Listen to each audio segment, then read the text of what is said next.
con nuestro programa de esta tarde. El doctor Leonardo Doroni nos presentará, es este servidor, perdón. Me toca a mí presentar al doctor Fernando Gabriel Zaragoza.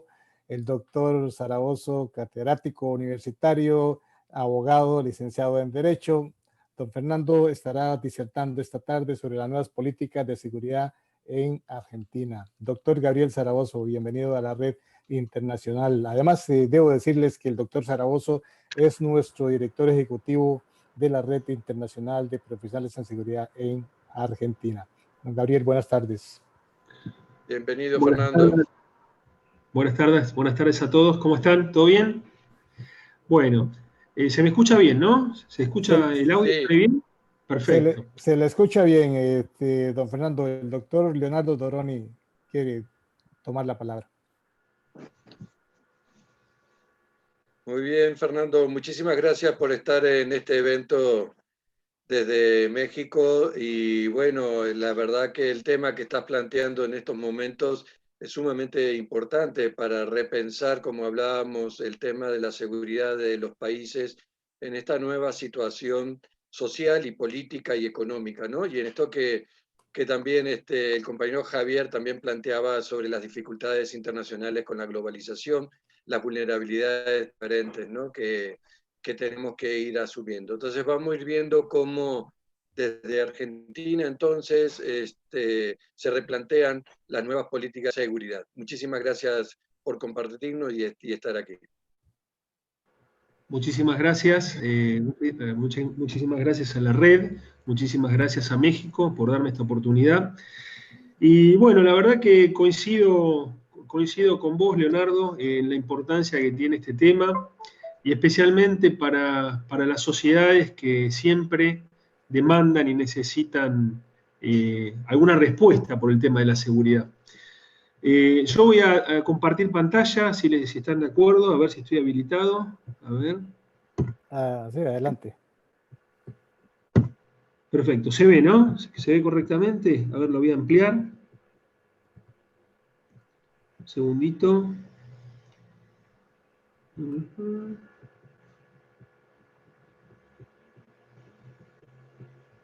Bueno, no sé cómo ponerlo al máximo. ¿Se ve bien igual, Julio? ¿Se ve correctamente? Sí, doctor, se ve perfectamente bien. Se ven todas las firminas, pero tu presentación está bien. Bien.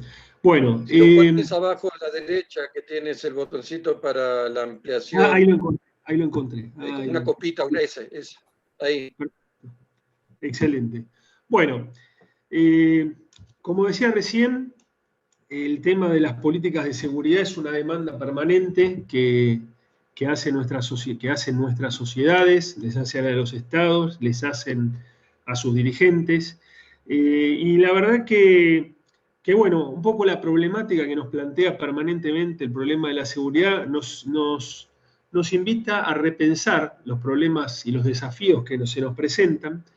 Y siempre cuando uno piensa un problema, siempre hay que tratar de verlo, según mi punto de vista, desde un enfoque más general y viendo cómo este enfoque que uno ensaya, que uno propone, se va adaptando o no se va adaptando a las necesidades y a las realidades que se nos plantean a diario. Yo creo que, bueno, ya lo han dicho quienes me precedieron, el problema de la seguridad para América Latina es un desafío, es una de las 2 o 3 cuestiones más importantes para sus sociedades. Y bueno, un poquito lo que yo quiero hacer esta tarde es un poco, muy brevemente, comentarles algunas ideas de lo que es la política pública, los problemas que presenta una política pública y los problemas que en particular representa la política pública de seguridad y cómo estos problemas diariamente afectan el caso a mi país, Argentina, y creo que es extensiva, muchas de estas consideraciones son extensivas a algunos países de Latinoamérica. O sea, cuando uno piensa analizar el problema de las políticas públicas, lo que uno quiere mejorar es la transformación y el funcionamiento del Estado. Creo que en la mayoría de nuestros estados vemos estados defectuosos, vemos muchas veces estados que tienen altos índices de corrupción, altos índices de ineficiencia, y creo que bueno, muchos países de otros continentes, países líderes, han tenido en algún momento este problema y han puesto manos a la obra. Se han dedicado a tratar de, como se dice como vulgarmente, de agarrar el toro por las astas. El problema básicamente, hay muchas cuestiones que se pueden decir sobre lo que significa o no significa una política pública, pero en términos caseros, para que bueno, lo entienda esta destacada audiencia, es lo que un Estado hace o deja de hacer con un problema.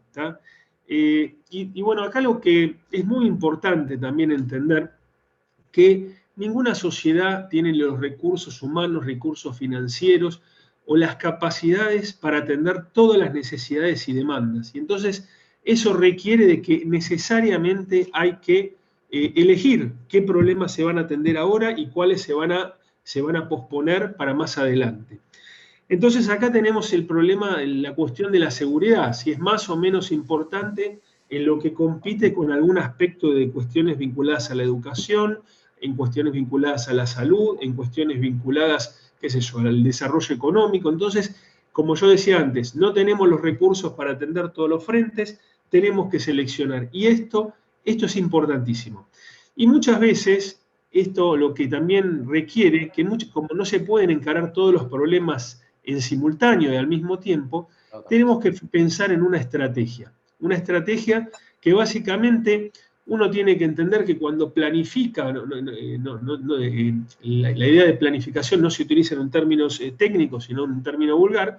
Cuando uno planifica no tiene que pensar que los actores sobre los que piensa impactar se van a quedar quietos o van a aceptar la voluntad, digamos, de un dirigente político, de un gobierno, etcétera, etcétera. Van a tratar de resistir muchas veces.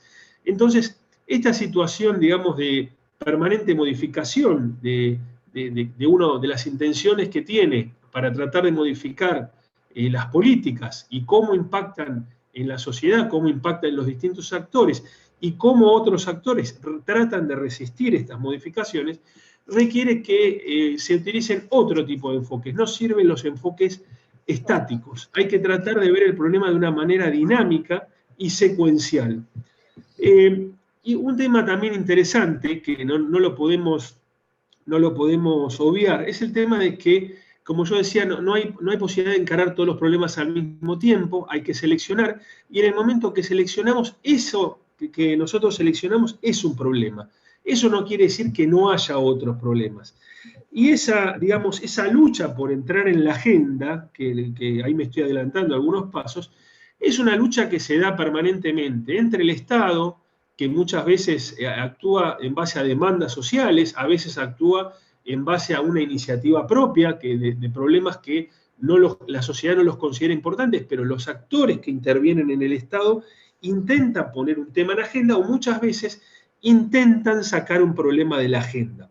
Entonces, un poco acá está graficado lo que yo estaba explicando recién, hay demandas, inputs que se generan al Estado, y el Estado, y acá en este gráfico yo lo mencionaba, lo que está, el círculo celeste o el triángulo celeste son la cantidad de demandas, la cantidad de demandas sociales, y lo que está graficado en negro son solamente las que se seleccionan.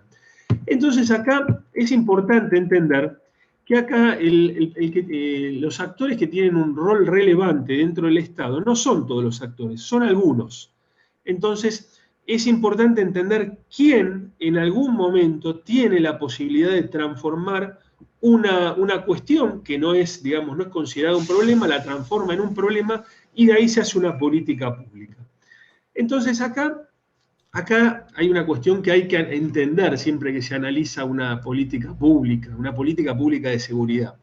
Tenemos que entender cuando se inicia una política pública el poder relativo de los distintos actores.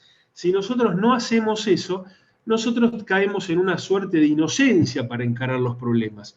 Otra cuestión que hay que entender son las percepciones y la ideología. Yo sé que esto complejiza mucho, pero esto es necesario para entender muchas veces a lo mejor potenciales actores que van a resistir los cambios que yo voy a proponer, que a lo mejor yo cambiando alguna faceta, algún aspecto del programa, de la solución que yo propongo, a lo mejor puedo hacer que sean aliados míos.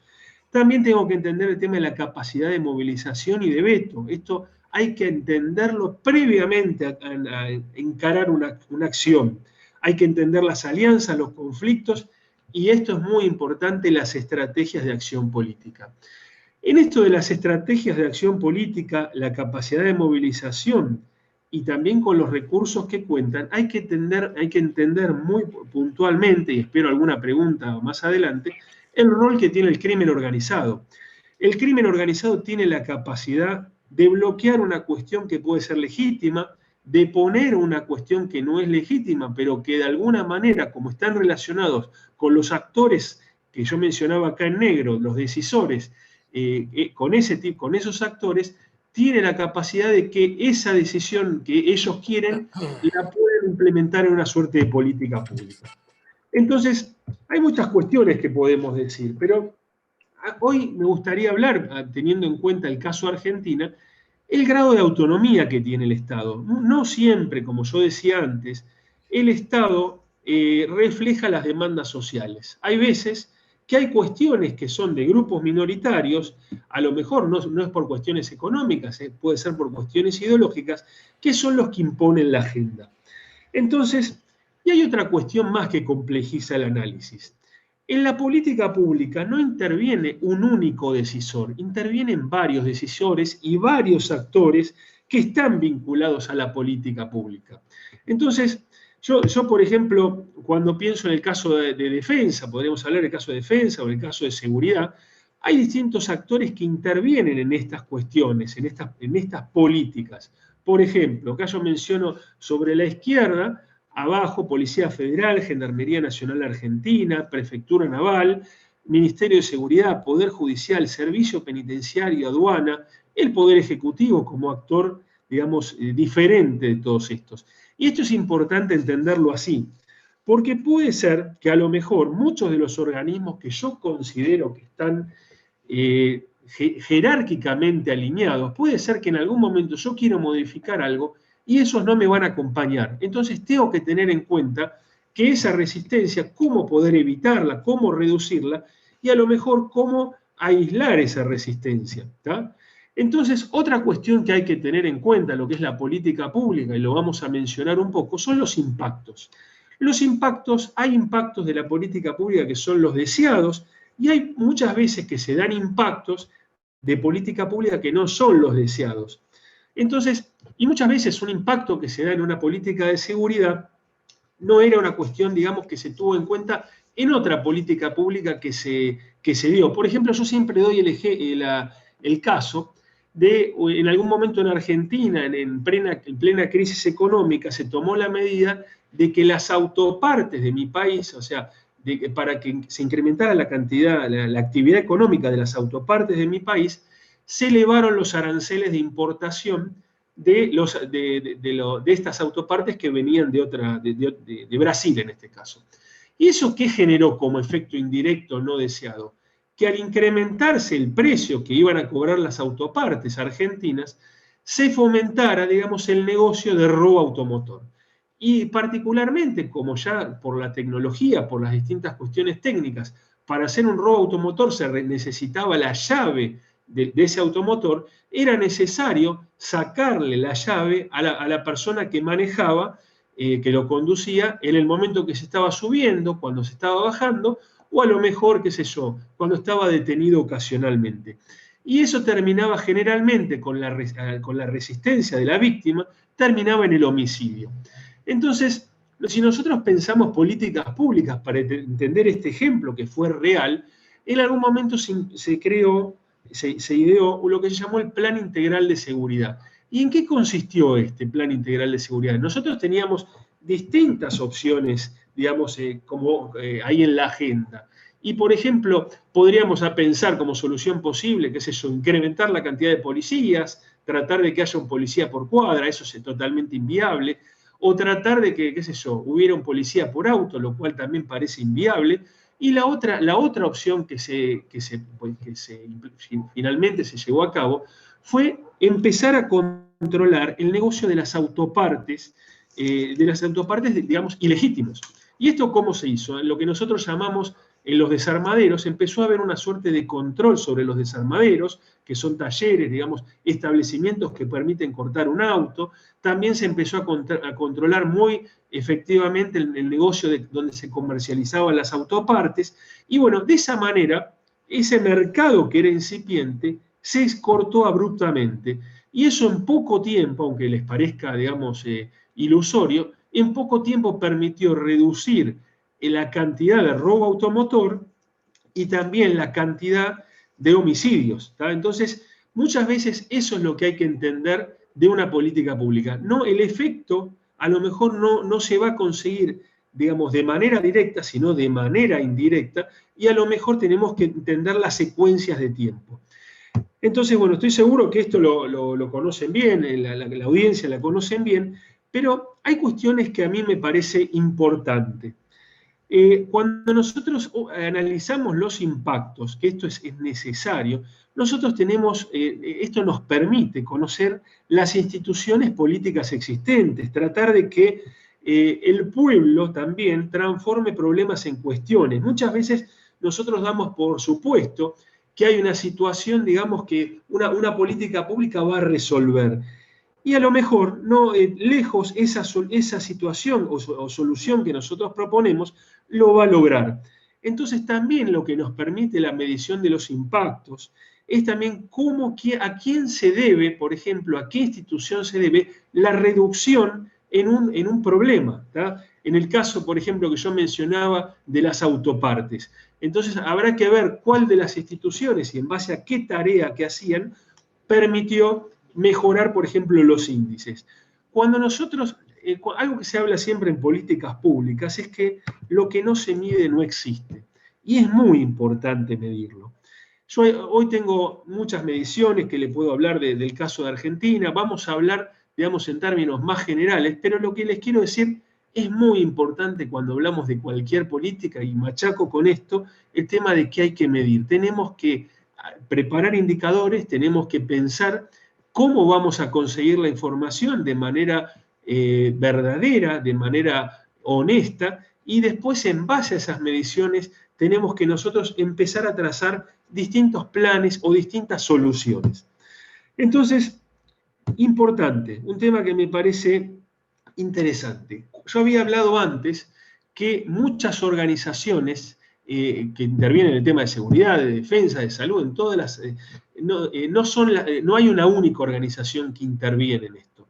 Entonces, una cuestión a la que tenemos que apuntar, que todas esas organizaciones que yo mencioné para el caso de seguridad, trabajen de manera coherente. Tenemos que pensar en un plan general, y ese plan general tiene que ser, digamos, ese objetivo general, tiene que ser seguido de manera sectorial por cada una de las organizaciones.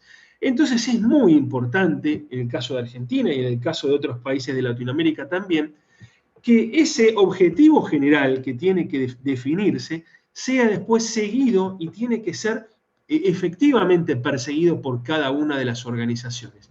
Tiene que haber una autoridad siempre, o sea, tiene que haber una delimitación de competencias bien específica. Tal organización tiene que hacer esto, tal otra tiene que hacer esto otro. Y después tiene que haber un organismo de coordinación, que básicamente tiene que ser el que va a repartir los premios y los castigos. ¿Cómo sucede en otros países más exitosos que Argentina? Básicamente, esos premios y castigos son recursos presupuestarios. Las organizaciones que trabajan bien, se les trata de dar mejor presupuesto, se les trata de dar misiones que puedan cumplir. Y las organizaciones que funcionan mal, se trata de buscar la manera de hacerlas funcionar, de reorganizarlas. ¿tá? Entonces, muchas veces los estados, por distintas cuestiones, los dirigentes, como tienen, eso genera muchos problemas, muchas veces para una gestión, además que a veces las soluciones son más a largo plazo, tratan de evitar ese tipo de soluciones. Y muchas veces la respuesta que buscan las autoridades son más respuestas para la prensa, qué sé yo. Si hay homicidios, bueno, nosotros creemos que vamos a resolver poniendo más policías en la calle. Y a lo mejor la solución, y generalmente es así, se puede lograr los mejores resultados en base a un buen análisis criminal, en base a un buen análisis de inteligencia. Entonces, esto es muy importante. Yo les quiero contar, o sea, Acá hay una cuestión importante y después vamos a pasar un poco a lo que pasa en Argentina. Acá hablamos muchas veces en políticas públicas de lo que se llama el ciclo de atención a las políticas públicas. Y acá tenemos 5 aspectos, 5 pasos que nosotros tenemos que tener presentes para entender el tiempo en el que tenemos que lograr las reformas.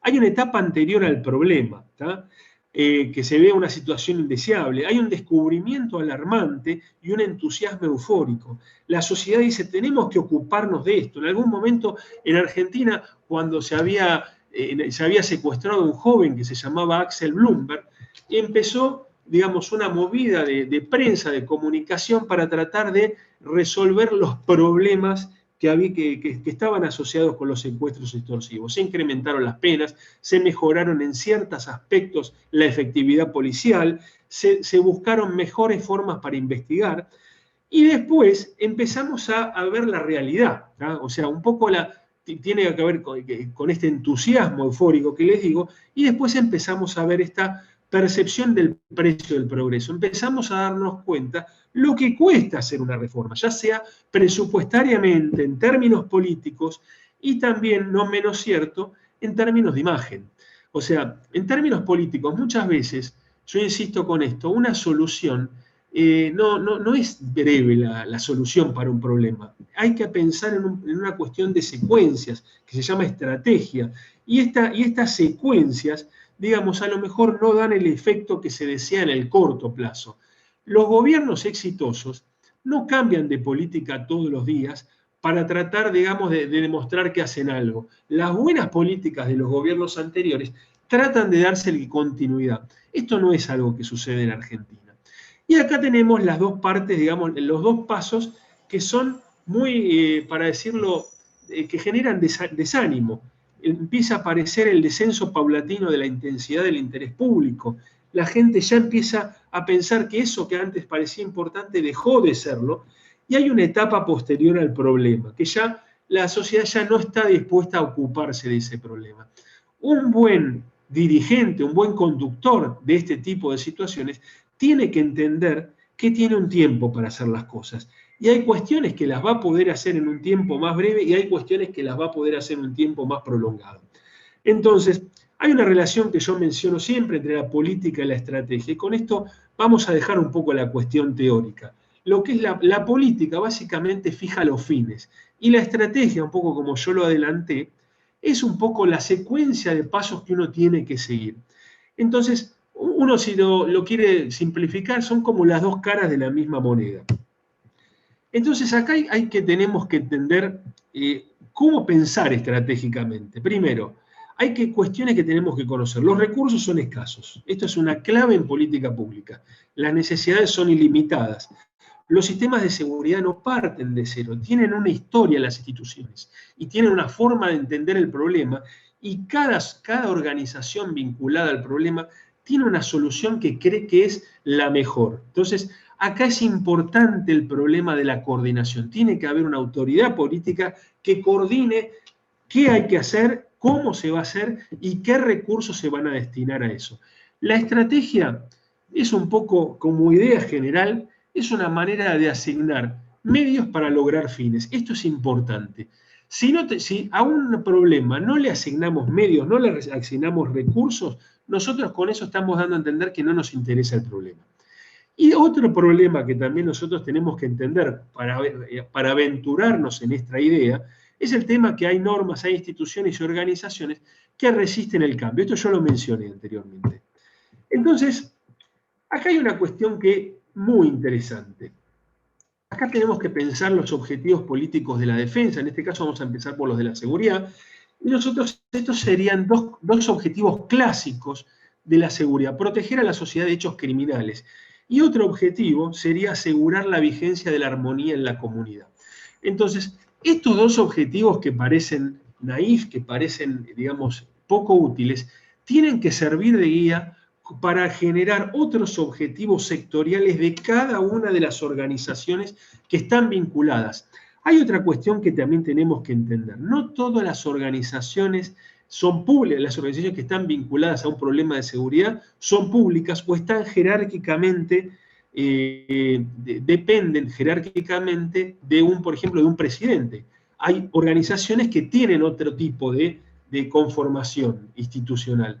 Entonces, para relacionarnos con esas organizaciones, hay que aplicar muy efectivamente lo que se llama la gobernanza, la idea de buen gobierno. Entonces, en esta idea de buen gobierno, yo sé que estoy dando mucha información junta.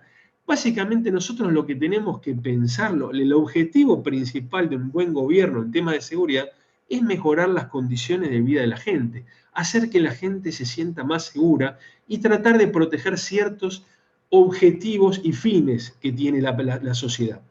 Entonces, yo les quiero contar un poco, o sea, algunas cuestiones que suceden en Argentina. O sea, el tema de la seguridad. O sea, esta es la Ley de Seguridad Interior, ¿tá? La Ley de Seguridad 24059, y también les paso para que los que les interese, la Ley 23554 es la Ley de Defensa Nacional. En el caso de Argentina, la Ley de Seguridad y la Ley de Defensa establece que básicamente las organizaciones que están dedicadas al tema de la defensa no se tienen que meter en las cuestiones de seguridad. Y de alguna manera establece una limitación a la inversa. Las organizaciones vinculadas a las cuestiones de defensa, a las cuestiones de seguridad, no tienen que meterse en las cuestiones de defensa, salvo alguna excepción, básicamente para las instituciones intermedias, como es la Gendarmería Nacional y la Prefectura Naval Argentina, que es una organización similar como la Guardia Nacional en México, los Carabineros en México o los Carabineros en Chile. Entonces, ¿qué pasa cuando nosotros pensamos en una diferenciación en estas dos disciplinas, que es la defensa y la seguridad? Si bien no tienen la misma lógica, tienen algunas cuestiones que es importante tratar en conjunto. Si nosotros las tratamos de manera totalmente separada, nosotros perdemos algo que es muy importante cuando pensamos en términos de estrategia y de políticas públicas, que es el tema de la sinergia. La sinergia, básicamente, muchas veces yo he escuchado, he leído muchos autores que hablan de este tema, y básicamente, ¿cómo la tenemos que entender? Que la suma de los recursos que nosotros aplicamos, si los aplicamos de manera conjunta, va a ser superior a la cantidad de esos recursos. Para decirlo en términos sencillos, 1 más 1 no sería 2 en términos de efecto. 1 más 1 sería 4 o 5 o tal vez 6 si lo aplicamos de manera muy eficiente. ¿Y eso qué implica? Que todas las organizaciones, no solamente las de seguridad y las de defensa, tienen que trabajar en forma separada. Bueno, esto que debería ser así, que en otros países sucede así, Estados Unidos esto lo aprendió, pero se lo grabó a fuego después del ataque de las Torres Gemelas. Ahí Estados Unidos, cada agencia trabajaba de manera independiente, tenía su propia solución para trabajar contra el terrorismo, contra el crimen organizado, contra el narcotráfico. Empezó a haber una organización que las cruzaba transversalmente a otras organizaciones y era la que las coordinaba.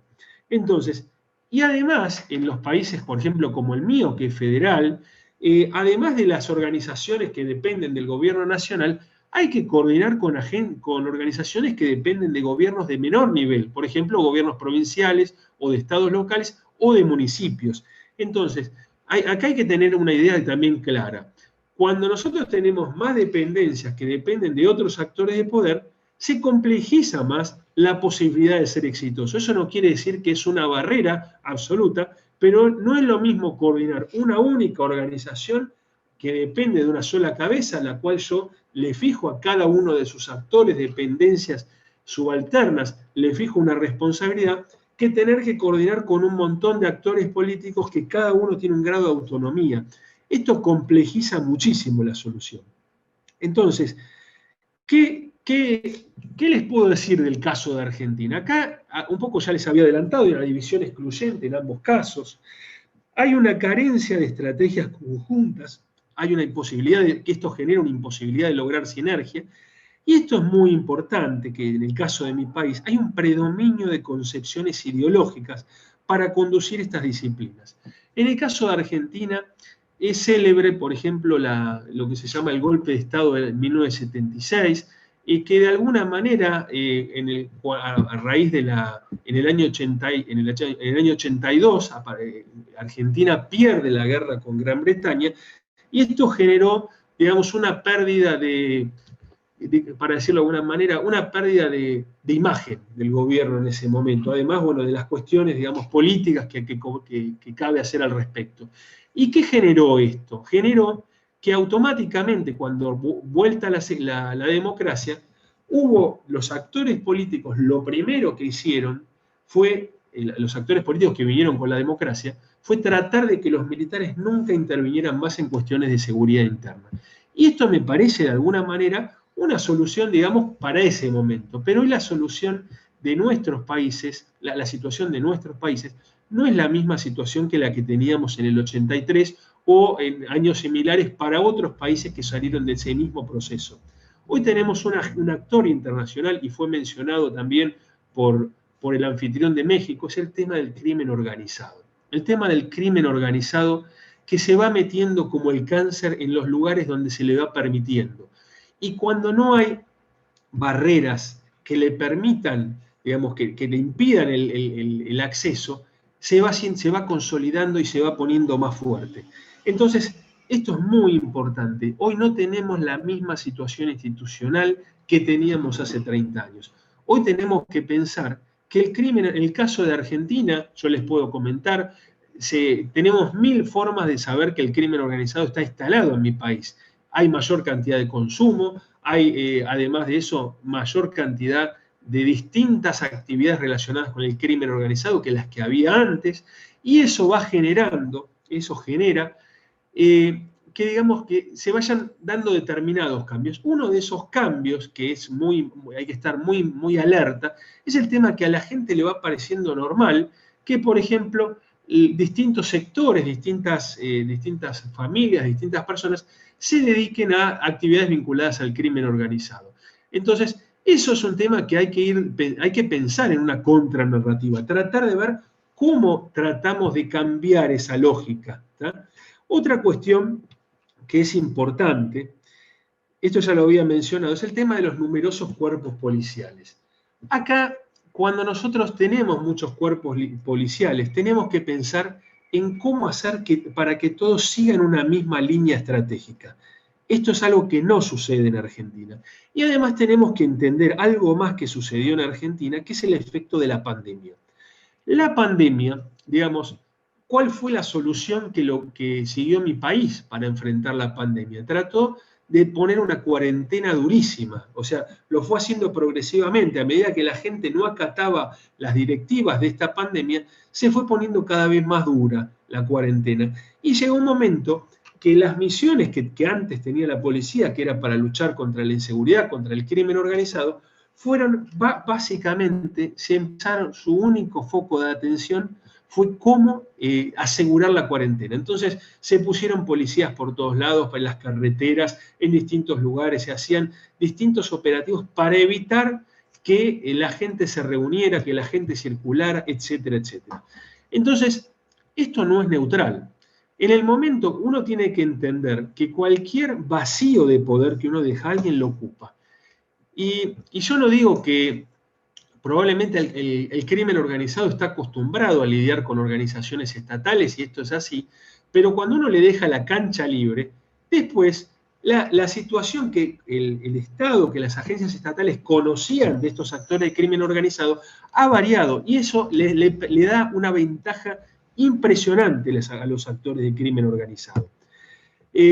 Acá hay una cuestión también que tenemos que conocer que ha sucedido en Argentina.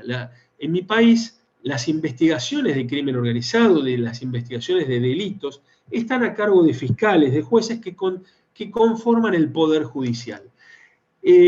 Lamentablemente, o sea, a raíz de la pandemia, estas organizaciones dejaron de funcionar. Entonces, prácticamente no se investigaba nada. Eso también decayó la actividad investigativa.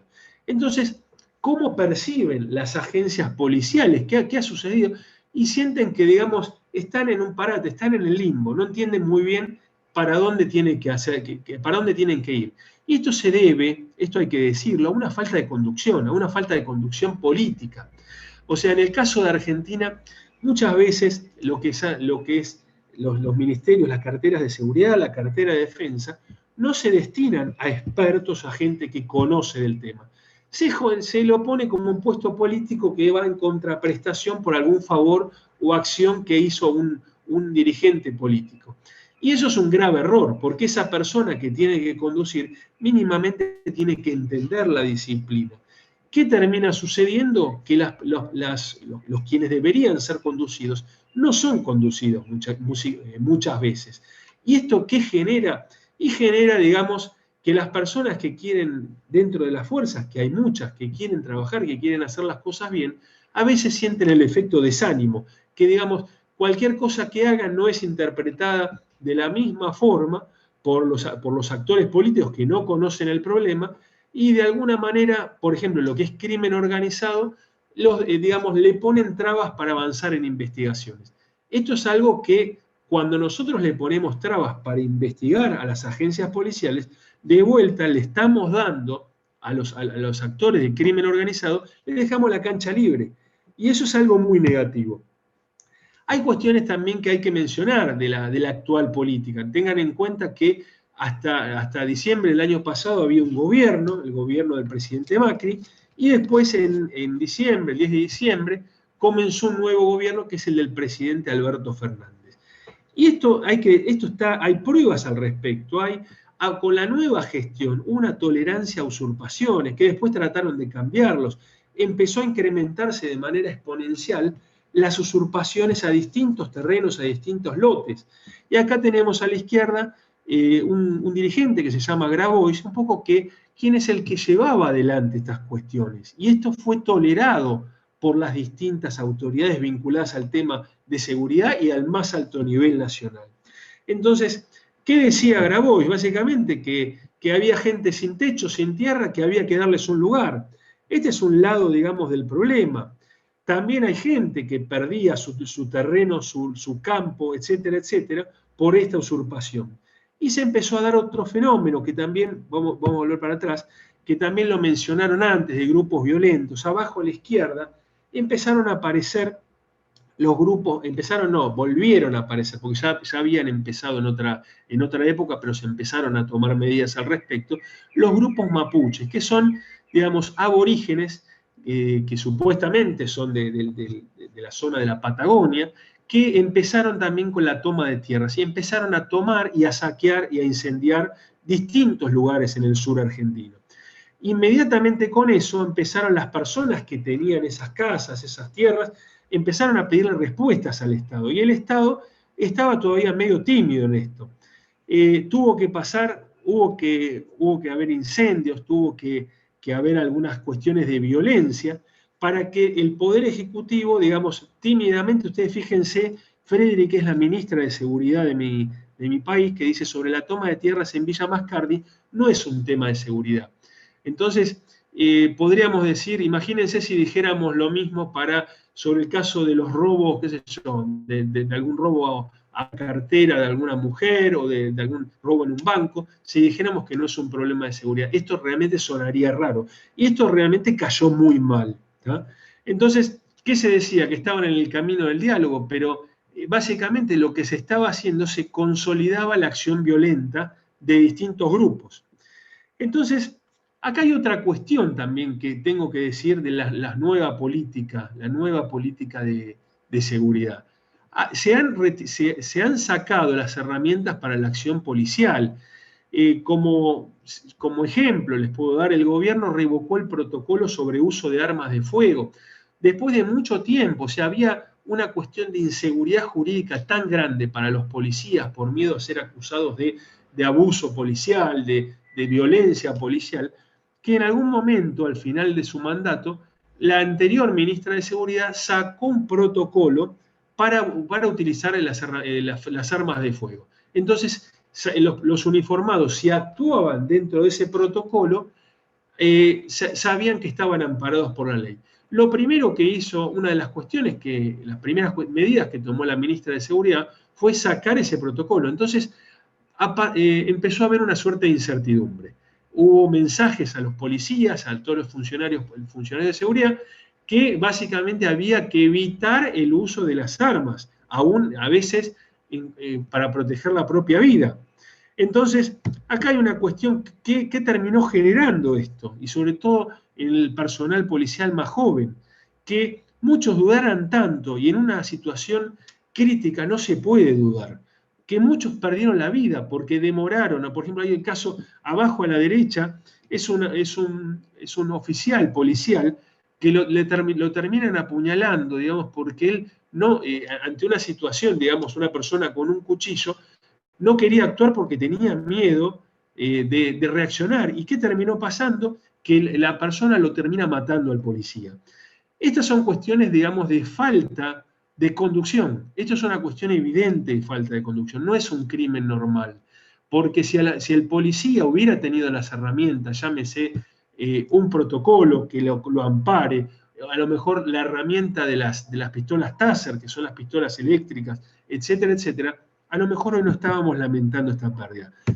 Otra cuestión que también hay que entender y demuestra la poca importancia que se le da a la cuestión de la seguridad son las malas condiciones en la función policial.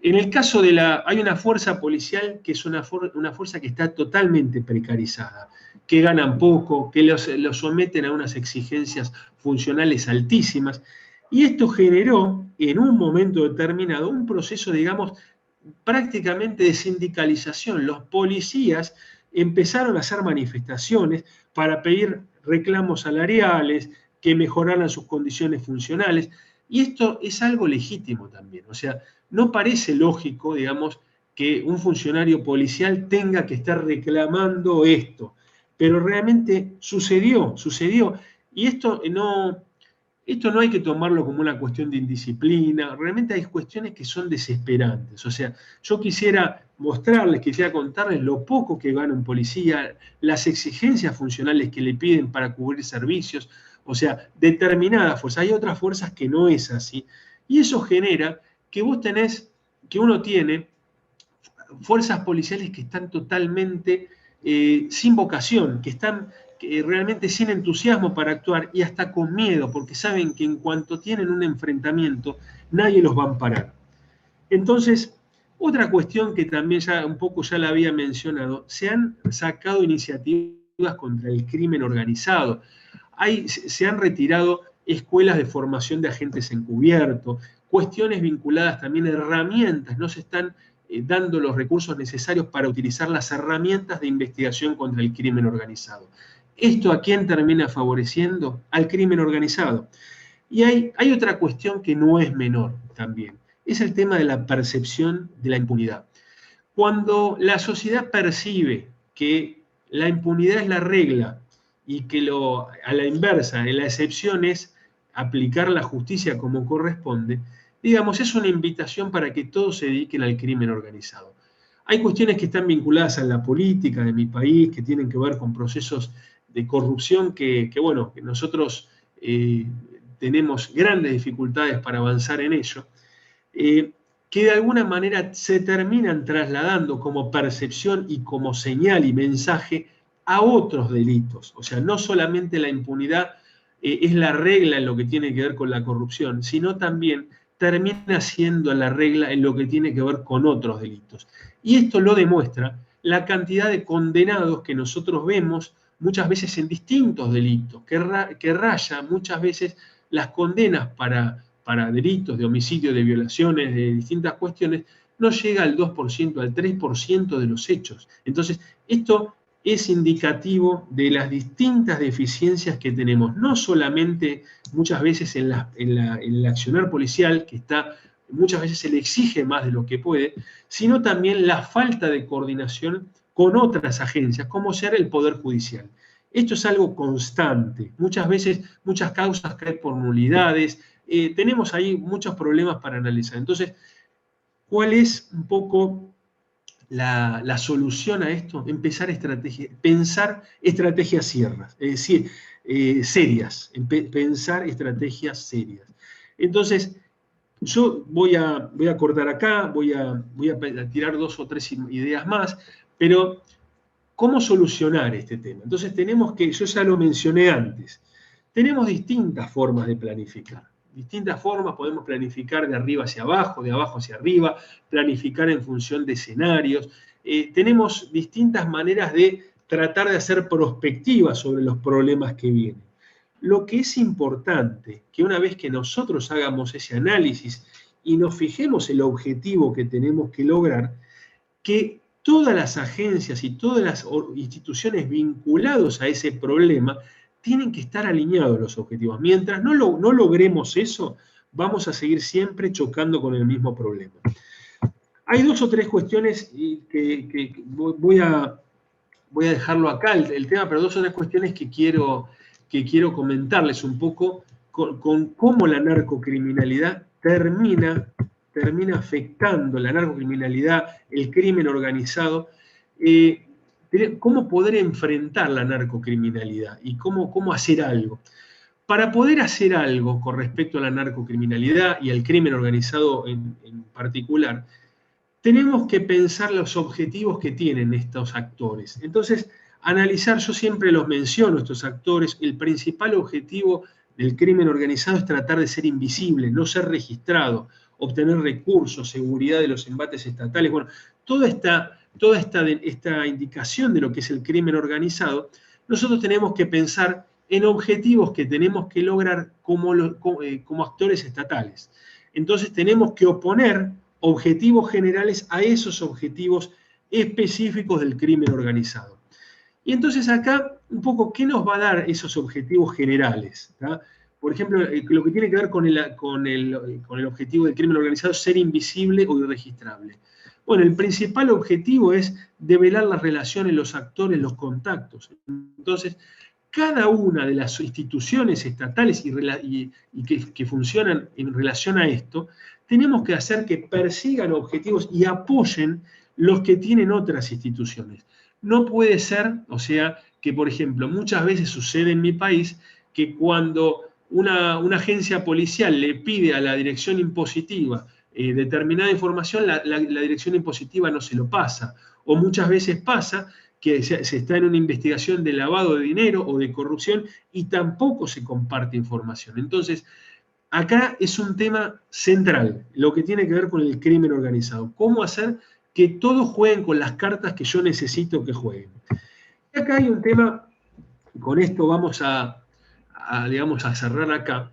También tenemos que entender que probablemente no todas las instituciones estatales van a querer compartir los objetivos, pero tenemos que hacer que cooperen entre sí. ¿Por qué no van a querer compartir los objetivos que yo necesito como nación, como país, como máxima institución? Porque tienen un objetivo particular, fueron diseñadas con un objetivo particular y a lo largo de los años van teniendo una percepción propia del problema. Entonces acá tenemos también el mismo problema. No puede ser que distintas agencias estatales tengan un objetivo sectorial que sea contradictorio con otra. Hay que trabajar en eso. Bueno, un poco yo quedo abierto a las preguntas. Me gustaría, digamos, si tienen alguna inquietud, pero voy a terminar con esta idea. Cuando los distintos actores estatales, digamos, mira cada uno su propia película, tiene cada uno su propia historia y su propia solución sobre cómo resolver un problema de seguridad, en el que no se coordinan unos con otros, es como que cada uno mira su propia pantalla. ¿Tá? Y esto, digamos, esto de mirar cada uno su propia pantalla, creer en su propia historia y su propio cuento, impide lograr lo que se llama una sinergia, una acción conjunta.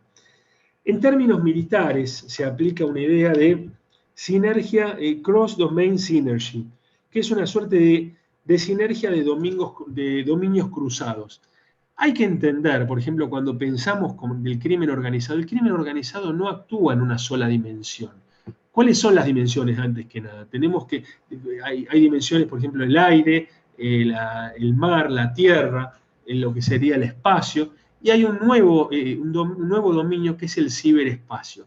El crimen organizado actúa en todos estos. Por lo tanto, no tenemos que pensar que vamos a resolver el problema de crimen organizado con una sola agencia que tiene incapacidad para trabajar en cada uno de los dominios que yo mencioné antes.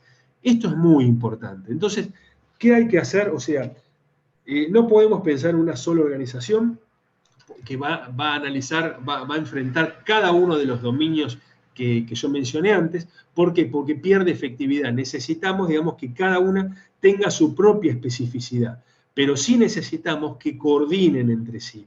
Acá es fundamental la actividad de inteligencia estratégica. Mucho se dice sobre esto. Entonces, ¿qué es central para una buena política de seguridad, para una buena política contra el crimen organizado? Una inteligencia que nos diga las motivaciones, cómo se opera, quiénes son los actores, etcétera, etcétera, cuáles son las alianzas. Y en función de eso, en base a la cooperación de distintos actores públicos, privados y de otra índole, nosotros vamos a poder tratar de dar una solución.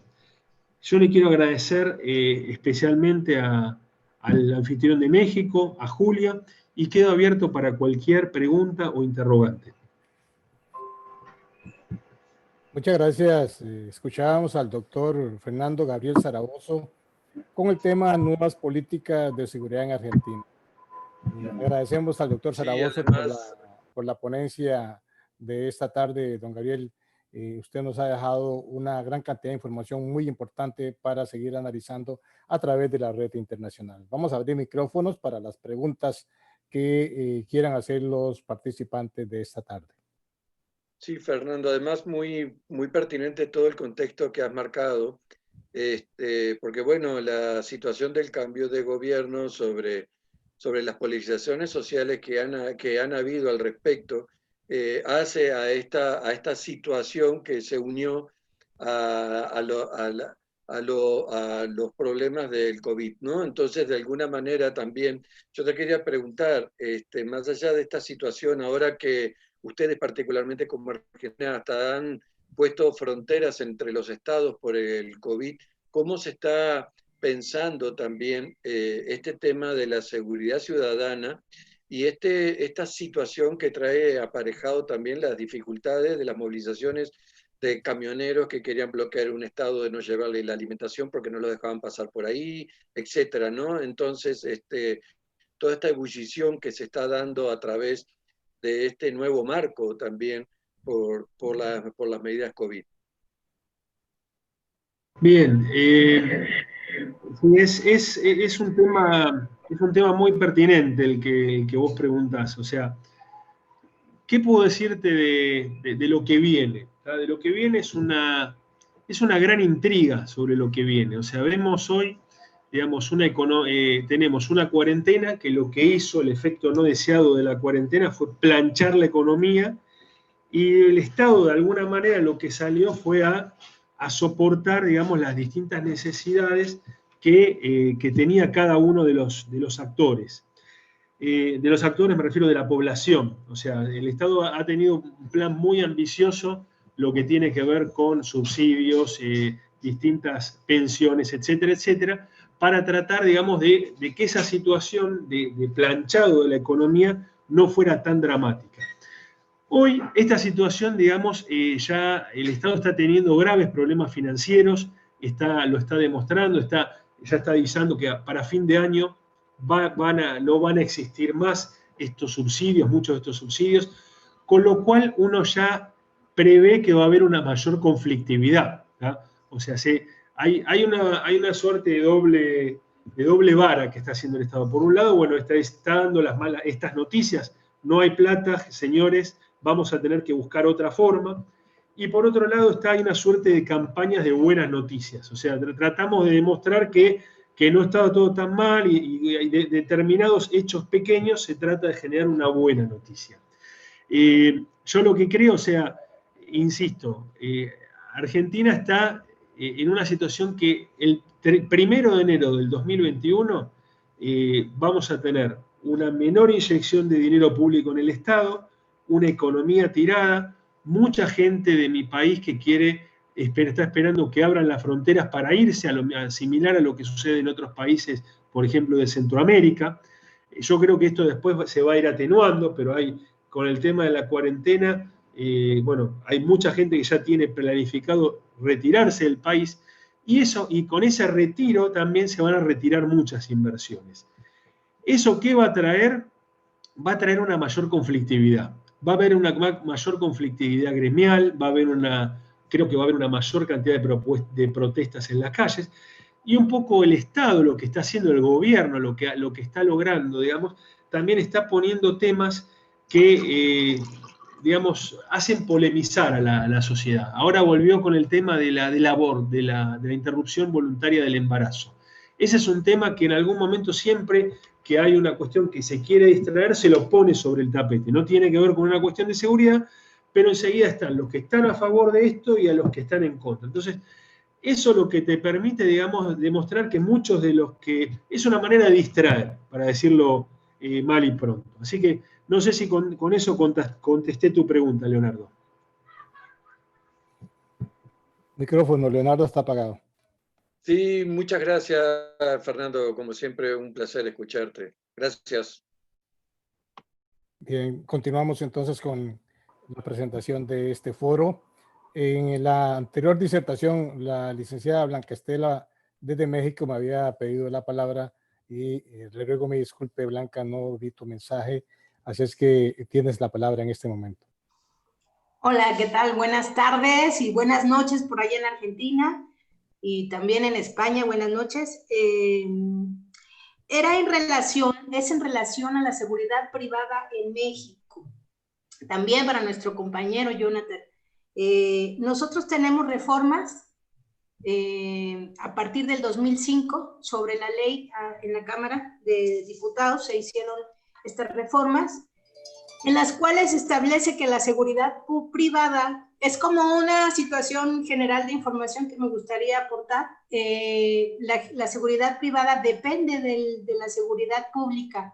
La seguridad pública es federal, es de exclusividad del gobierno y cada uno de los estados a su vez tiene la obligación de supervisar a la seguridad pública. Luego en el 2007 que estaba en ese entonces era nuestro presidente, me parece que era Fox Quesada, hace nuevas reformas en las cuales se establece que tienen que ser registradas obligatoriamente las empresas, pero en el 2011, antes de salir, no solamente las empresas, sino el tipo de licencias que tendrán las empresas de seguridad privada. Precisamente por lo que comentaba nuestro compañero Jonathan, que de pronto había malos servicios en los prestadores de seguridad o de estas empresas de seguridad privada y son los que ingresaban al crimen organizado. En el 2016 tenemos nuevas reformas en las que se establecen delitos incluso ya muy graves para las empresas privadas que se encuentren reguladas, que no se encuentren reguladas como empresa y luego en esta regulación deben sujetarse al tipo de licencia que tienen. Yo les haré llegar o lo pueden encontrar en internet esta información, que es de la Asamblea Legislativa, la tercera legislatura, porque ya viene regulado esto, tanto una empresa privada que se encuentre regulada o bajo la regulación oficial para que se le pueda dar este número, tiene un establecimiento específico, primero de tipo de licencia, si solamente va a ser para observar y cuidar o resguardar a una persona. Entonces ahí viene la seguridad, la integridad y la vida. Y luego es otro tipo de licencia. Si es para un bien, para un traslado de bienes y valores, que es la seguridad privada que normalmente ocupamos para los bancos, y luego para las zonas residenciales. Se regula en el apartado en el que cualquier empresa, que nuestro compañero usó una palabra interesante, patito, quiere decir entonces no se encuentre regulada, causará un delito de entre 10 y 18 años de prisión a que tenga este apartado y que esté usando un número de registro clonado. Creo que la palabra clonación sí es similar en todos los países. ¿Por qué se daba esto? En el 2017 es otro de los apartados que maneja esta legislatura a través de la Ley Federal de Seguridad Pública y dice que los permisos no serán transferibles de ninguna forma. Aun cuando exista una misma empresa de seguridad, deberá buscar su registro oficial en cada una de las entidades porque son autónomas para el servicio de seguridad privada. Yo hablo en cuestión de Ciudad de México y a nivel federal. No sé si me expliqué aquí. Entre una misma empresa se puede llamar de la misma manera y corresponder a los mismos propietarios o dueños de seguridad privada. Sin embargo, aun cuando haya registrado, le hayan otorgado los registros por parte de la seguridad pública, porque sí cumple con todos estos requisitos, si lo hace en otro estado, deberá buscar su registro nuevo, cumpliendo los requisitos de lineamiento sobre seguridad pública de ese estado. Entonces, sí estamos un poquito mal, pero también hay muchas clonaciones por ahí. Y la legislación, como siempre lo he dicho también como letrada en esta área de leyes, no es mala la ley, es muy buena. La aplicación por nosotros, ahí es cuando ya se tergiversa y encontramos lagunas y hacemos mala aplicación. Pero no es tan mala nuestra ley de seguridad pública. Defiendo eso. Ese era solamente el comentario. Lo pueden encontrar en internet, en la ley general de seguridad pública para el Estado mexicano y para cada uno de los estados, que hay unas variables.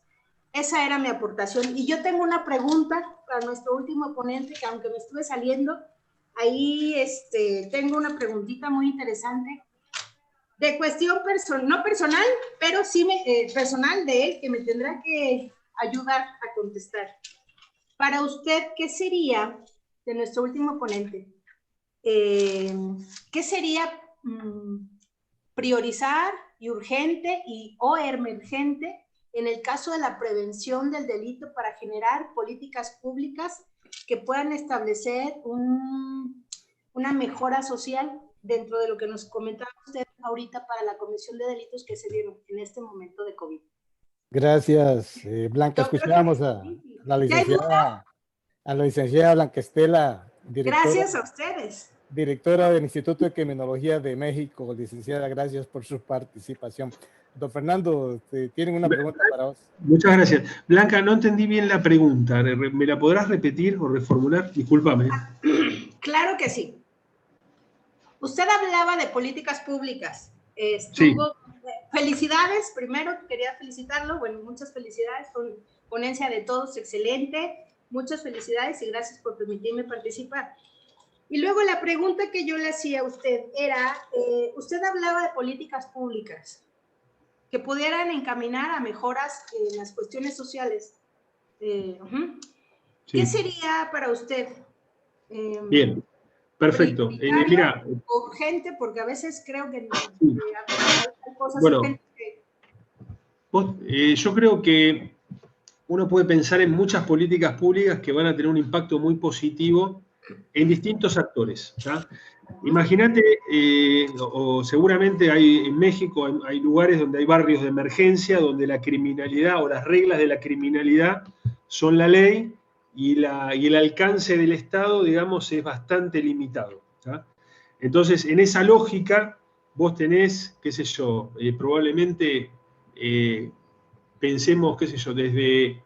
La gente termina trabajando porque le parece lo único posible, no le parece, no tiene otras oportunidades, termina trabajando para el crimen organizado, con los riesgos que eso implica, y termina muchas veces, bueno, sufriendo las consecuencias de trabajar por el crimen organizado, desde estar encarcelado hasta terminar muerto probablemente. Entonces, ¿qué hay que tratar de hacer? O sea, estas intervenciones son integrales. Yo te pongo el caso de Honduras. Honduras, hace 8 años atrás, tenía, por ejemplo, la tasa más alta de homicidios. La tasa más alta de homicidios en ese momento. No me acuerdo si eran 68 o 78 en ese momento por 10.000. Entonces, ¿qué estrategia aplicó Honduras? Básicamente, primero lo que hizo fue una estrategia de inteligencia. Se puso como objetivo conocer todo lo que sucedía en una región, en un escenario determinado, cómo funcionaba la cosa. Después de eso, hay una segunda intervención, digamos, probablemente tiene que llegar la fuerza policial, a cada uno darle lo que se merece, algunos van a parar adentro, a otros se los permite dejando estar ahí, y se hace una suerte de reconstrucción de capital social o una suerte de los lazos de solidaridad, etcétera, etcétera. Que eso por sí solo no funciona, porque tenés que buscarle una salida laboral, ya sea para la gente que trabaja en el microtráfico, para la gente que trabaja en la parte de la agricultura, de los productos de droga vegetal, etcétera. O sea, son estrategias integrales, no están solas.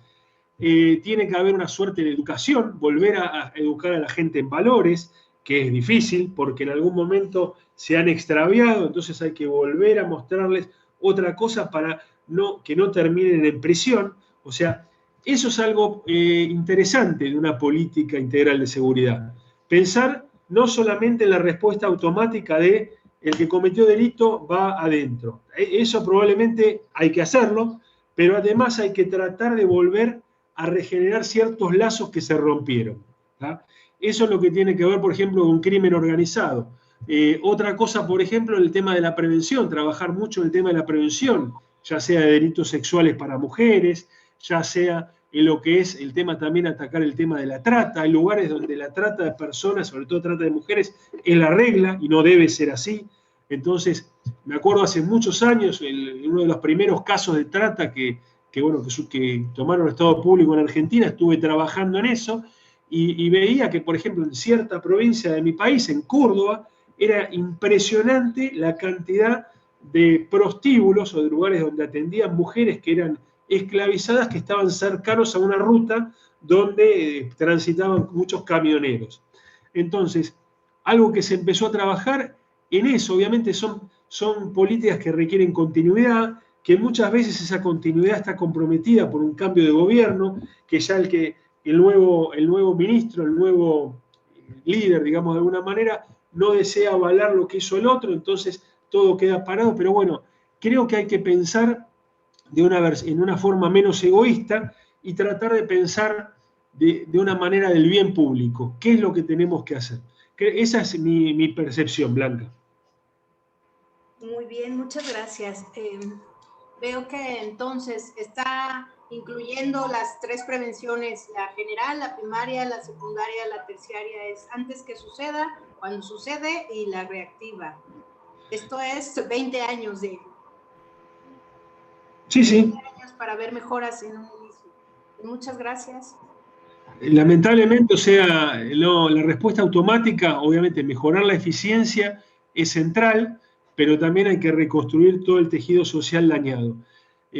No es lo único, digamos, como vos decís, hay procesos que duran 20 años, hay procesos que duran 4 años, hay procesos lo que es una política eficiente contra el narcotráfico, en 2 años y medio, 4 años ya podemos ver mejoras, pero requiere mucha financiación, o sea, cada política tiene un tiempo de duración. Yo no sé si son 20 años, ¿está bien? Así que bueno, pero comparto. 15 tenemos, sí. Para empezar, las políticas públicas encaminadas a prevención del delito dicen 15 años o 2 generaciones de limpieza. América Latina padece más o menos el mismo mal, aunque la medicina sea un poco diferente de acuerdo a las circunstancias focalizadas, pero tenemos algo parecido, y es el mal de la destrucción social que se ha dado. Muchísimas gracias por tu pregunta, de verdad. Muchas gracias. Muy sí, valorada. Claro. Gracias. Sí, bueno, sí. Gracias. Vamos cerrando el Foro Internacional México 2020, no sin antes agradecerle al doctor Javier Gamero Quinusita por su participación y es el apoyo que siempre nos da a la Red Internacional de Profesionales en Seguridad. A esta hora, ya 8 horas de diferencia con relación a México, allá en Berna, Suiza, me supongo el doctor ya está dispuesto a descansar.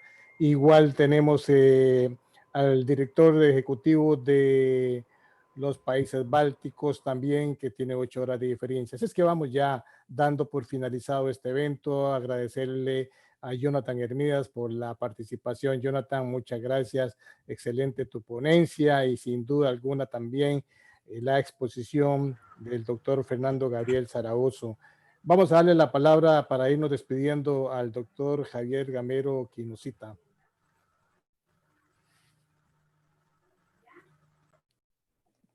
tienes que activar tu micrófono, doctor, porque está apagado. Doctor, ahora sí. Ok, sí. Bueno, yo me siento muy honrado de haber sido convocado para este primer congreso internacional de la Red Internacional de Profesionales en Seguridad. Estimula pues profesionalmente poder estar globalizado con todos y cada uno de ustedes. Todos aprendemos los unos de los otros, cada comentario, cada reflexión, cada conocimiento, y lo que es importante hoy en día pues es tener que compartir estos conocimientos, porque nadie tiene la verdad absoluta, nadie tiene la verdad en el bolsillo, y se requiere pues un concurso de opiniones. Los temas son poliédricos, tienen diversas aristas y se requieren pues todo tipo de ópticas profesionales, sociólogos, psicólogos, politólogos, criminólogos, oficiales de policía, etc. Y lo importante pues es ir madurando. Aprovecho la ocasión, don Julio, para felicitarlo por este importante trabajo que está realizando usted a nivel mundial, de poder ir construyendo ese tejido social de profesionales de la seguridad. Y yo creo que tenemos un interesante año 2021 para seguir compartiendo experiencias. Muy agradecido con usted, muy agradecido con los otros expositores y con las personas que han participado con sus reflexiones o preguntas. Naturalmente al anfitrión, la Ciudad de México, por haber organizado este evento. Muchísimas gracias y quedo siempre a vuestra disposición desde el corazón de los Alpes suizos. Muchas gracias. Gracias, doctor Javier Gamero, que nos cita. Siempre para la Red Internacional es un honor escucharlo a usted con sus ponencias, que nos generan mucho, pero mucho conocimiento. Doctor Leonardo Doroni, nuestro anfitrión, director ejecutivo de la Red en México. Para mí es un honor contar con Doroni siempre como uno de los miembros importantes de la red. Leonardo, vamos despidiéndonos, así es que tú haces el cierre para darle la palabra a los otros dos expositores.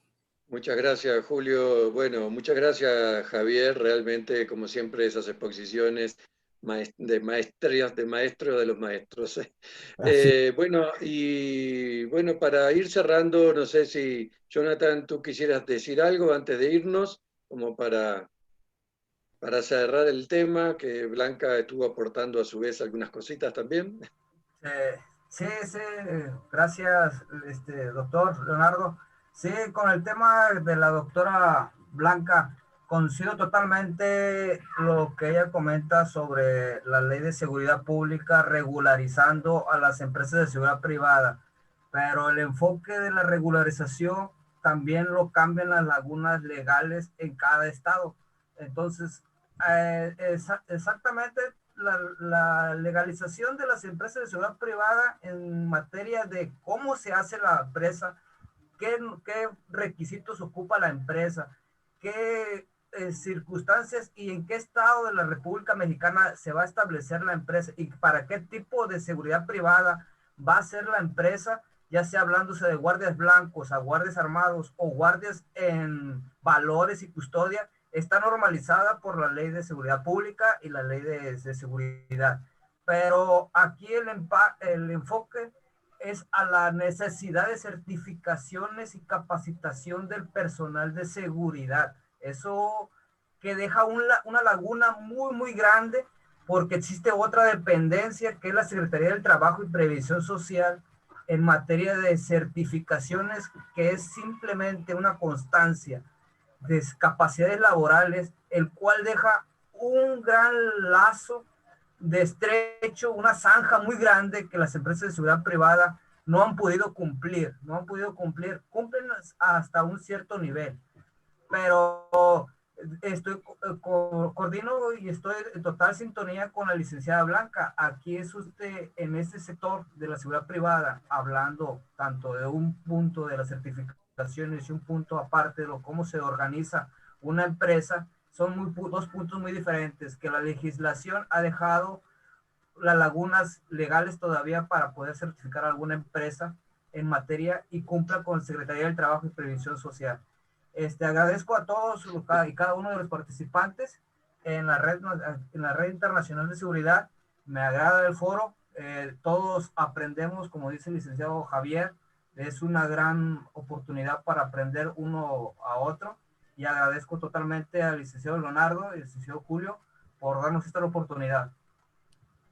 Gracias, gracias Jonathan. Y bueno, tenemos que seguir trabajando también por la representación de lo que implica la seguridad y los que trabajan en seguridad, ¿no? Que eso siempre hablamos de lo administrativo y lo legal, pero nunca hablamos de esos propósitos de lo que implica la representación social ante a los que ejercen la autoridad o los que trabajan en los sistemas de seguridad.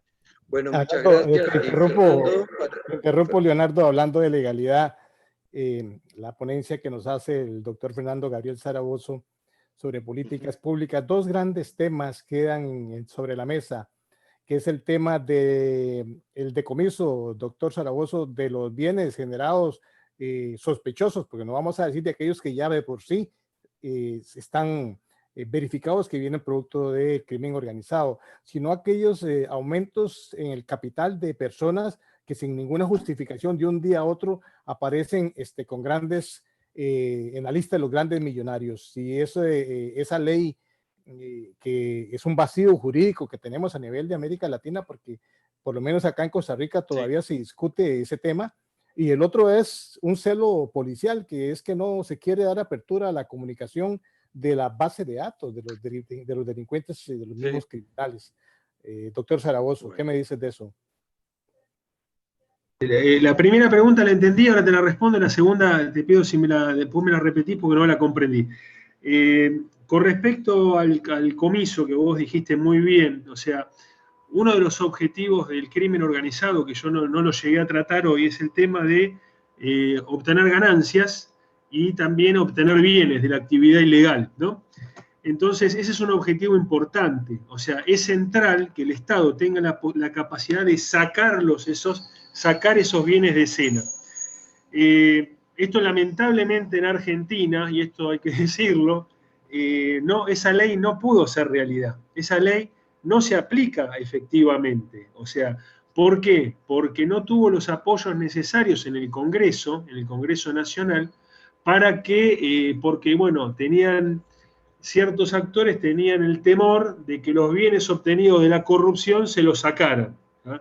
Entonces, algo que sucedió durante el gobierno anterior, algunas personas vinculadas a la corrupción fueron a parar a la prisión, pero lo que tenía que ver con los bienes, eso fue bloqueado, y en ese bloqueo que hicieron para corrupción, se terminaron favoreciendo otras actividades del crimen organizado, como narcotráfico, y bueno, y trata, etcétera, etcétera.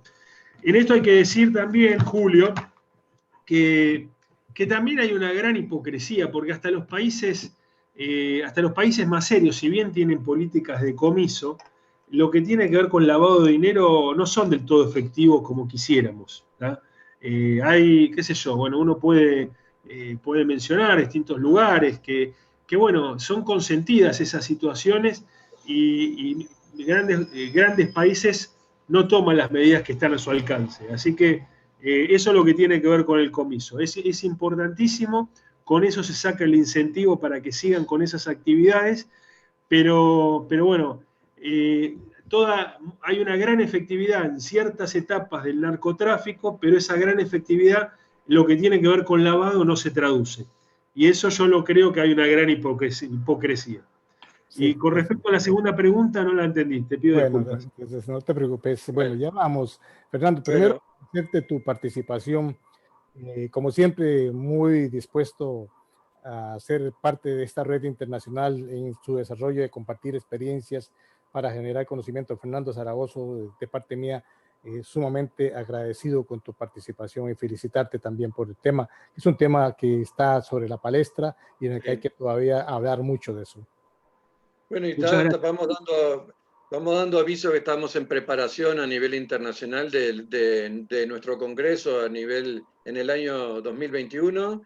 Estamos armando, donde espero que contemos con la presencia de ustedes como ponentes, y para continuar toda esta línea que se está analizando y se está investigando, ¿no? Entonces, también creo que es un cierre muy bonito en esta parte de lo que vamos integrando y ya preparándonos para nuestro primer congreso internacional.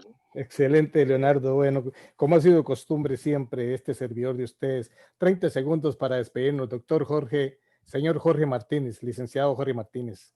Nos vamos despidiendo de este foro. Muchas gracias por su participación.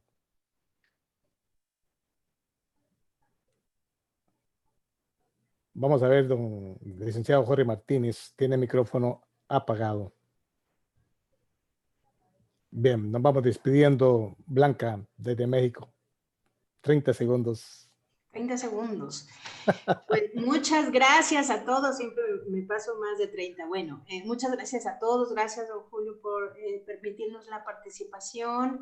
Me quedo con una buena sensación de mucha información y además con algo que le voy a decir a Leonardo Doroni, que está organizando esta parte de la criminología y qué de nuevo con estas más delitos y crímenes que se están dando en COVID ahora a nivel cibernético. Ese sería un tema muy interesante. Bueno, ahí dejamos en ese pendiente. También es criminólogo, perfecto, perfecto. Por ahí ya vi. Entonces, muchas gracias. Ya tomamos nota. Ya lo tomamos. Es que en verdad, ahora recordaba, me voy a 5 minutos. Ahora recordaba una de las entrevistas, en algún momento se las contaré porque ahora me va a cortar don Julio, aquí con una persona que hizo un fraude millonario y entonces yo lo fui a visitar al Reclusorio Norte de aquí de la Ciudad de México para hacer una entrevista. Y cuenta toda la historia, y para él está con toda la situación funcional dentro, porque me decía, doctora, ¿qué le ofrecemos? ¿Qué corte de carne quiere? ¿Qué vino tiene? Todo dentro, estoy hablando dentro. Porque tienen muchísimo tiempo de hacer análisis y el fraude, un grande de sus fraudes era vía telefónica.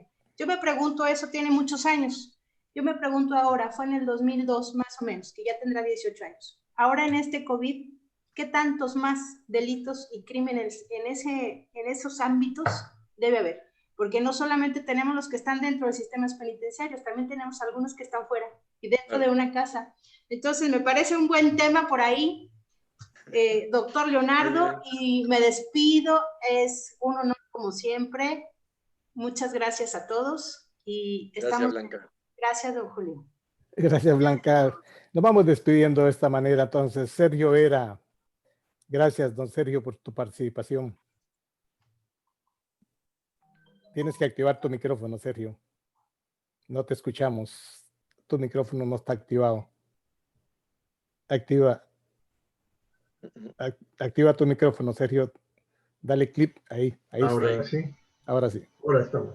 Bueno, quiero agradecerles a ustedes la claridad de las exposiciones y además el hecho mismo de que nos estemos creando en red. Es decir, estamos potenciando cada uno un panorama a partir de las experiencias especializadas de todos ustedes.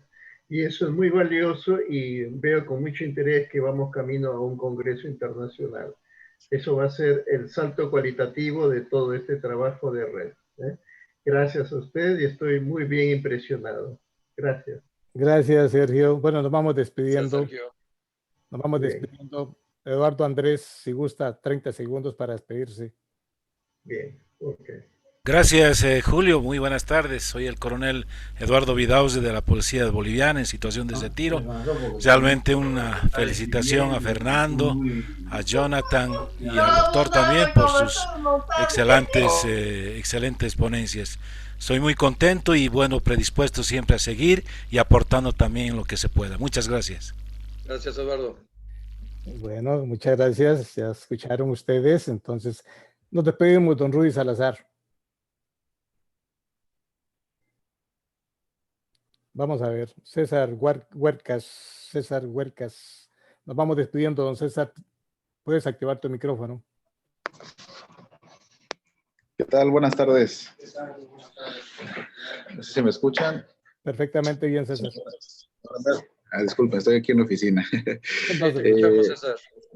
Muy complacido aquí, saludos desde México, desde el sur de México. Chiapas, el estado de Chiapas. Estamos aquí con las lluvias de esta tormenta que está golpeando algo impactante, pero bueno, nos damos el espacio para conectarnos. Agradezco mucho la aceptación y la apertura para estar con ustedes conectándonos a través de estos medios digitales que nos facilitan las cosas de sobremanera. Y sí, digamos que estamos con toda esta dinámica de toda la información que hemos estado recibiendo de este foro. Y hay mucho que procesar, hay muchas cosas que hay que repensar, hay muchas cosas que redirigir, y todos los comentarios y aportaciones de los compañeros en verdad que suman para ir perfeccionando y afinando todos los servicios que estamos dando de seguridad, ¿no? En el ámbito público y privado. Entonces, la verdad, estoy muy contento por pertenecer a esta red y por el espacio y la apertura que nos dan para Bueno, ahí se congeló la señal de César, unos segunditos a ver si reconecta. Mientras tanto, le vamos a dar la palabra para que se despida 30 segundos desde Serbia, nuestro estimado amigo, colega Dusan Juric. Buenas noches desde Serbia. I would have a lot to say, but I would just like to thank all the speakers. Bueno, Okay. a ver quién habla inglés que me puede ayudar ahí con Don Dusan. Yeah, go ahead. I can translate for you. I would have a lot to say, but I would just like to thank all the speakers. Ok, que tiene un montón para decir, pero necesita que le traduzcan. What do you want to say? Many things. How many example do you agree that this pandemic is a project of globalist? Example, how many people have died from heart attack, AIDS, cancer, and other serious diseases? Anyone say the pandemic died to some others disease? Then this coronavirus virus from which 0.14% have died globally so far, and many more questions about why migrants or potential terrorists should not be touched by the police, but should punish those who do not wear mask or mask there to hide someone. And do you know that is the end? The global warning will be to blame for everything. Okay, I understand. Él dice que bueno, que hay que pensar en la cantidad de gente que muere por cáncer, por distintas enfermedades, y bueno, y la relaciona con la gente que ha muerto por COVID. Y bueno, eso también, no entiendo, I couldn't understand what is your final idea, sorry, but I understand, I told them your global idea, but you don't say, you didn't conclude your idea, sorry. Okay.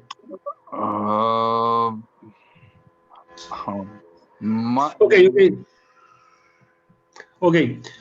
Él dice que la relación de la gente que ha muerto por COVID es insignificante en relación con la gente que muere por otras enfermedades.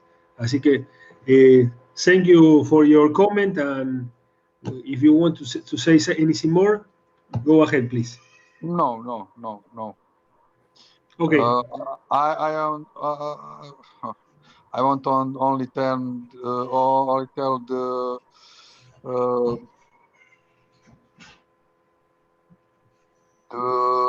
he created a new world order and united the police and the army and service into the one network of human defense and not 12 families. Ok. Cree que hay que crear un nuevo orden en relación a la defensa y bueno, no tiene más comentarios. Thank you, Dusko. Thank you so much. Thank you, thank you. Gracias por tu participación desde Serbia. Siempre está con nosotros. Muchas gracias. Nos vamos despidiendo. Paola Baigorria. Buenas tardes, Paola. Puedes activar tu micrófono, Paola. Paola, puedes activar tu micrófono. Bien. Alejandro Mairena. Buenas tardes. Ahí está, Paola. Adelante, Paola. Sí, buenas tardes. Excelentes disertaciones. Gracias por compartir con nosotros sus saberes. Encantadísimos. Mucho gusto, Paola. Bueno, vamos a ver si el licenciado Jorge Martínez logró reparar su problema de audio para despedirnos, don Jorge. Don Jorge sigue con problemas. Eduardo Andrés Vidaurre. Buenas tardes, Eduardo Andrés. Me gusta dar la oportunidad a todos de que se puedan despedir. Sí, gracias, Julio. Ya me despedí, pero nuevamente muchas gracias. Excelentes ponencias y siempre atento y gustoso de estar con ustedes. Gracias, Andrés. Entonces, no queda más que decirles muchas gracias por su participación. Gracias por estar siempre con la red. Gracias por acompañarnos. Dios bendiga. Nos vemos pronto. Muchas gracias, don Julio. Nos vemos pronto. Listo.